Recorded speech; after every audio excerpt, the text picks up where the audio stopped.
Bismillahirrahmanirrahim. Assalamu alaikum, dear students. Today we will be learning about strip plot design. As we have seen my earlier videos about split plot design, so strip plot design is exactly the same as split plot design.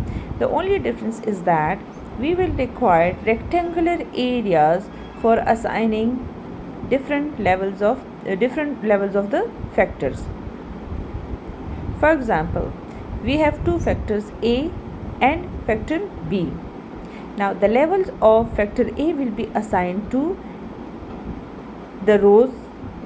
If factor A has 3 levels, for example, then we will be having 3 rows.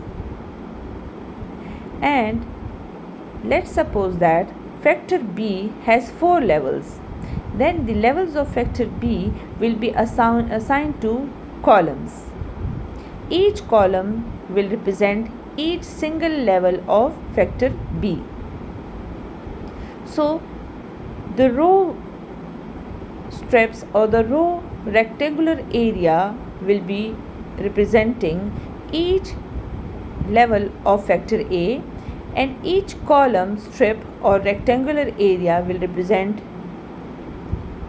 a single level of factor B.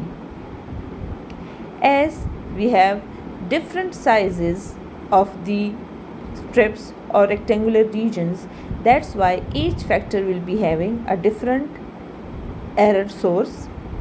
Similarly, their interaction effect has again a different size, a smaller size as compared to the two factors. That's why it will have its separate experimental error.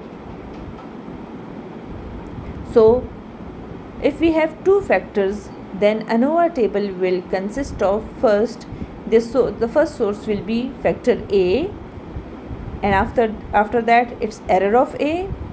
Then we will be having factor B. After that we will be having error of B, and the last we will be having interaction of AB, and the last but not least will be the error of AB. So the next column will be of sum of the square column, then degrees of freedom column, and after that mean square column. For F column we will be having 3 F statistic values, like for factor A, and its divisor, the mean square of A, will be divided by mean square error of A. That will be F statistic number 1. F statistic number 2 will be mean square of factor B divided by mean square error of B.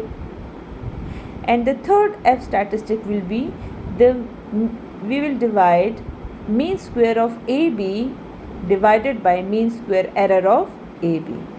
So we will be having 3 F statistic value in strip plot design.